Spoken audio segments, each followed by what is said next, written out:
અમરેલી ખાતે at home કાર્યક્રમમાં મુખ્યમંત્રી શ્રી ભૂપેન્દ્ર પટેલ સહિતના મહાનુભાવો વિશેષ ઉપસ્થિત રહ્યા। 80મા સ્વાતંત્ર્ય પર્વની પૂર્વ સંધ્યાએ અમરેલી સ્થિત શ્રી નૂતન હાઈસ્કૂલ ખાતે રાજ્યપાલ શ્રી આચાર્ય દેવવ્રતજીની અધ્યક્ષતામાં એટ હોમ કાર્યક્રમનું ભવ્ય આયોજન કરવામાં આવ્યું હતું। આ પ્રસંગે ગુજરાતના મુખ્યમંત્રી ભૂપેન્દ્રભાઈ પટેલ સહિતના રાજ્યના મંત્રીમંડળના સભ્યો, સાંસદ, ધારાસભ્યો, વરિષ્ઠ અધિકારીઓ, પદાધિકારીઓ તથા વિવિધ ક્ષેત્રના અગ્રણીઓ વિશેષ રૂપે ઉપસ્થિત રહ્યા હતા। કાર્યક્રમની શરૂઆતમાં રાજ્યપાલનું આગમન થતા પોલીસ બેન્ડની સુરાવલીઓ સાથે ગાર્ડ ઓફ ઓનર આપવામાં આવ્યું હતું। પોલીસ બેન્ડ દ્વારા રાષ્ટ્રગાનની ધૂન પ્રસ્તુત કરાયા બાદ રાજ્યપાલશ્રીએ કાર્યક્રમમાં ઉપસ્થિત તમામ આમંત્રિત મહેમાનોનું ઉષ્માભેર સ્વાગત કર્યું હતું।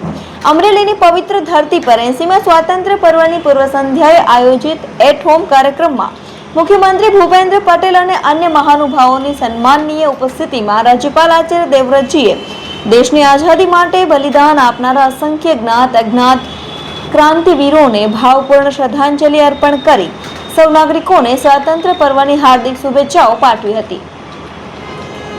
ગુજરાતના વિકાસ અંગે વાત કરતા અને ગુજરાતના સર્વાંગી વિકાસ મોડેલની સરાહના કરતા તેમણે દ્રઢ વિશ્વાસ વ્યક્ત કર્યો હતો કે ગુજરાત વિકસિત ભારત 2047ના રાષ્ટ્રીય લક્ષ્યાંકને પ્રાપ્ત કરનારું દેશનું પ્રથમ રાજ્ય બનશે। આ અવસરે રાજ્યપાલે પ્રાકૃતિક કૃષિકારો દ્વારા પ્રદર્શિત પ્રાકૃતિક કૃષિ હાટની મુલાકાત લીધી હતી। તેમણે કૃષિકારો સાથે ખેતીમાં પદ્ધતિ અંગે વાર્તાલાપ કરીને તેમને અભિવાદન આપ્યા હતા અને રાજ્યના વધુને વધુ ખેડૂતો પ્રાકૃતિક ખેતી તરફ વળે તે માટે પ્રોત્સાહિત કર્યા હતા।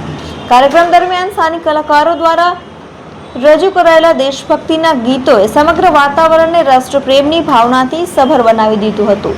કાર્યક્રમના અંતે રાજ્યપાલ આચાર્ય દેવવ્રતજી અને મુખ્યમંત્રી ભૂપેન્દ્રભાઈ પટેલે ઉપસ્થિત તમામ મહાનુભાવો અને અગ્રગણ્ય નાગરિકો, કૌશિકભાઈ વેકરિયા, જિલ્લા પંચાયત પ્રમુખ શ્રીમતી દક્ષાબેન ચોડવડિયા, નગરપાલિકા પ્રમુખ વૈશાલીબેન માંગરોળિયા, સાંસદ પરસોત્તમભાઈ રૂપાલા અને ભરતભાઈ સુતરિયા, ધારાસભ્ય મહેશભાઈ કસવાળા, મુખ્ય સચિવ મનોજકુમાર દાસ, અધિક મુખ્ય સચિવ ડોક્ટર અંજુ શર્મા, પોલીસ મહાનિર્દેશક GS મલિક, જિલ્લા કલેક્ટર વિકલ્પ ભારદ્વાજ, DDO H પ્રજાપતિ,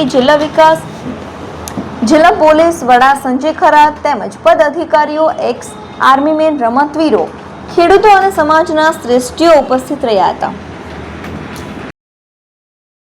बहुत लंबा इतिहास है, एक दो नहीं, हजारों नहीं, लाखों लोगों ने इस देश की आजादी के लिए बलिदान दिया और वो अच्छी तरह जानते थे कि जिस रास्ते को हमने चुना है उसमें हम इस आजादी को नहीं देख पाएंगे, क्योंकि उस समय अंग्रेज जिस अत्याचार के मूड में आ चुका था वहां सीधा मौत के अतिरिक्त दूसरा कोई रास्ता बचता ही नहीं था। उसके बावजूद भी भारत के क्रांतिवीरों ने लगातार संघर्ष करते, बलिदान देते हुए देश और दुनिया में वो माहौल पैदा किया जिसका परिणाम स्वरूप अंग्रेज को भागना पड़ा और हम आजाद हो गए।